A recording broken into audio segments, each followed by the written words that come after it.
Welcome. Another short weekend episode. Dr. James Beckett, Sports Card Insights. Thanks, Beckett Media, Beckett Grading, Beckett Authentication, ComC.com, Burbank Sports Cards, Mike Stadium Sports Cards, Heritage Auctions, Huggins Scott Auctions, and Upper Deck, Panini, and Topps. We live in a disposable culture. We're having this COVID-19 stuff, looking around. There's stuff that's not intended to be saved. But if you look back in the history of the hobby, cards were not necessarily intended to be saved. We think of it that way, but that's not always the way it was. In fact, some sports memorabilia items that are that are very expensive now are expensive because most people threw them away. So there's disposable items that occasionally are saved, and there's savable items that are occasionally disposed of.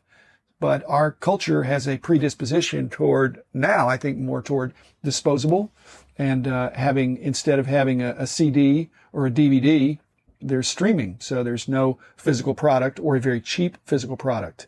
People ask me why sports programs and sports yearbooks have lower value compared to cards.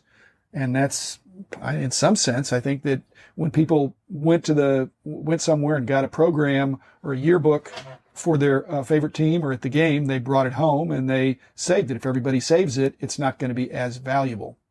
It's another reason why when the counter-instinctual thought back in the 50s, when I first started collecting in the 60s, that people kept the cards, threw away the gum or chewed the gum. But if you had stale gum, or if you had the wrappers, or if you had the boxes or the case box or the store display, that disposable stuff is stuff that might have surprising value now. Got into this a little bit on another episode, that the retail inserts from the 90s and the early 2000s, some of whom have great value now. In fact, more valuable than hobby inserts at the same insertion ratio. And I think the explanation of that is that most of the hobby customers were savers, and most of the retail customers, well, not so much. The retail customers were more casual. They might just see cards as a consumable.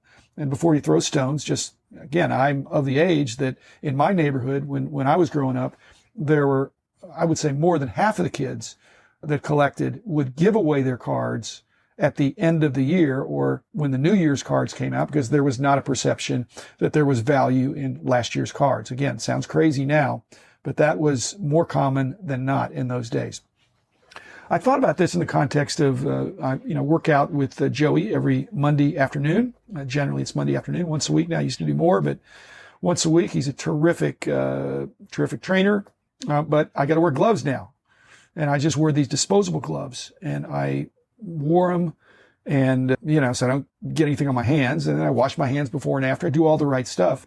Threw those gloves in the trash after you were done with them. I thought, well, wait a minute. Why should I throw them in the trash when a week later I'm going to go back to Joey? If there is any COVID, which I don't think there is, on those gloves, then it's stale or it's expired another week. So I'm just questioning the whole concept of disposability. Masks, the same thing, although most masks can be, many of them can be washed, but even that has been commoditized. So, which means when something becomes a commodity, and in truth, baseball cards became a commodity in the junk wax era, that means people are driving down the cost, and that leads into some other quality control and other kinds of considerations if it's a single-use thing. The whole idea of collecting jerseys. Had an interview about that, and the jerseys that the players wear now in some sports they're changing every inning if it's an important game, or they're changing at halftime, or it used to be a couple of jerseys or uniforms per season. So that just the way that you calculate the value is totally different.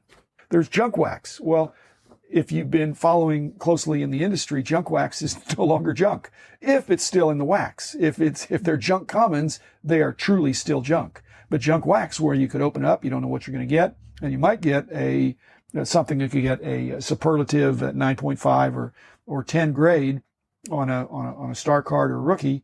And so all of a sudden, what was junk wax is no longer junk if it's still in the wax. So the whole concept of what is considered disposable is an important determinant of the eventual value of the collectible. The whole word collectible means you saved it. But so many of these things we saved and have value are things that were before deemed to be disposable. So who knows what the case will be if we fast forward 5 or 10 years, what items that are disposable now would the few people that saved them would make them more valuable. So thanks for another episode. Be back again on Monday, and stay safe.